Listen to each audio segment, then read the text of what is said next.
मैं महेंद्र कुमार जाजोरिया, भूगोल विभाग, एसोसिएट प्रोफेसर। आज का हमारा अध्याय है मृदा संसाधन। मृदा प्राकृतिक वातावरण का एक महत्वपूर्ण घटक है जो एक संसाधन के रूप में अन्य संसाधनों को प्रत्यक्ष रूप से आधार प्रदान करती है। धरातल पर स्थित ढीले तथा महीन कणों से निर्मित एक पतली परत जिसमें विभिन्न खनिजों के कण, ह्यूमस, आर्द्रता, वायु आदि संयुक्त होते हैं, मृदा कहलाती है। सामान्य रूप में मृदा का निर्माण मूल चट्टानों के विघटन तथा अपघटन द्वारा होता है, जिसे समय के साथ विभिन्न प्रकार की जलवायु प्रभावित करती है। प्रसिद्ध विद्वान रमन ने मृदा की निम्न परिभाषा दी है। मृदा पृथ्वी की सबसे ऊपरी अपक्षयित ठोस पपड़ी की परत है जो चट्टानों के टूटने व रासायनिक परिवर्तन से बने छोटे छोटे कणों और उस पर रहने और उपयोग करने वाले पादप व जंतु अवशेषों से बनी है। डॉक्टर बेनेट के शब्दों में, धरातल पर मिलने वाले असंगठित पदार्थों की ऐसी परत जो मूल चट्टान व वानस्पतिक अंश के संयोग से बनती है, मिट्टी कहलाती है। अतः मृदा पृष्ठ पर व्याप्त चट्टानों के अपक्षय द्वारा निर्मित होती है, जिसका उस पृष्ठ पर पाए जाने वाले जीव जंतु, पादप, जलवायु दशाएं आदि प्रभावित करती हैं एवं निश्चित समय के अंतराल पर मृदा निर्माण पूर्ण हो पाता है। इस प्रकार मृदा पर्यावरणीय एवं जीवीय प्रक्रमों का संयुक्त प्रतिफल होती है तथा इसका विभिन्न प्रकार की जलवायु वाले वातावरण में विभिन्न तरह से वनस्पति, जंतु, इसको नीचे स्थित शैलों, भूपृष्ठ तथा समय के साथ गहरा संबंध होता है।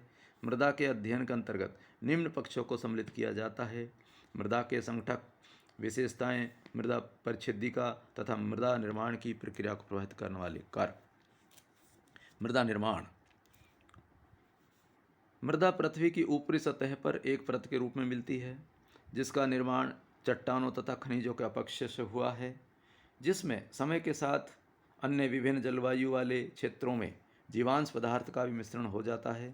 मूल पदार्थ का निर्माण शैलों के अपक्षय से हुआ है तथा इस मूल पदार्थ पर मृदा निर्माण करने वाले सक्रिय जलवायु जीवमंडल, निष्क्रिय उच्चावच मूल पदार्थ और उदासीन समय कारकों की निरंतर प्रक्रिया के परिणाम स्वरूप मृदा का निर्माण हुआ है।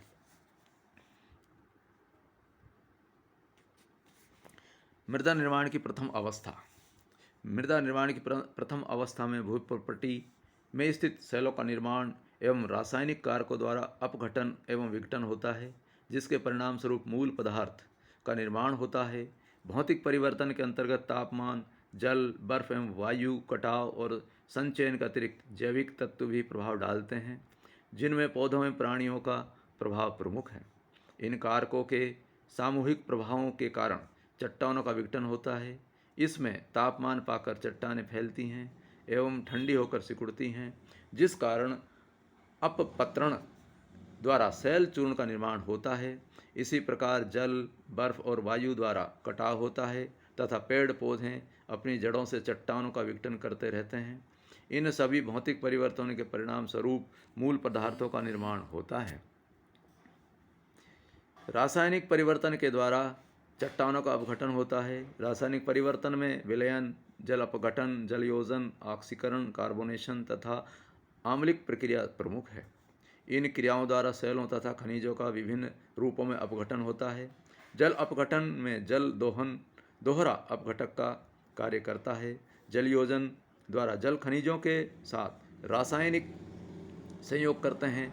इस प्रकार भौतिक, रासायनिक एवं जैविक अपक्षय के परिणाम स्वरूप मूल चट्टानों एवं खनिजों का अपघटन एवं विघटन होता है, जिससे मूल पदार्थ का निर्माण होता है, जहाँ से मृदा निर्माण की अगली प्रक्रिया आरंभ होती है। मृदा निर्माण की द्वितीय अवस्था। प्रथम अवस्था में अपक्षय की सामूहिक क्रिया के फलस्वरूप मूल पदार्थ निर्मित होता है। इसी क्रम में मृदा परिच्छेदिका का निर्माण होता है। मूल पदार्थ में अनेक परिवर्तन होते रहते हैं। इस मूल पदार्थ पर पेड़ पौधों एवं जीव जंतुओं के उत्पन्न होने और उनके मरने के फलस्वरूप इनके ऊपर जीवांश पदार्थ एकत्रित हो जाता है तथा इनको जलवायु दशाएं निरंतर प्रभावित करती रहती हैं। इन विभिन्न प्रक्रियाओं में निर्मित खनिजों का यह पिंड मृदा कहलाता है। मृदा निर्माण की इस प्रक्रिया में निर्मित पदार्थ को सोलम कहते हैं तथा सोलम का ऊपरी भाग ही मृदा कहलाता है।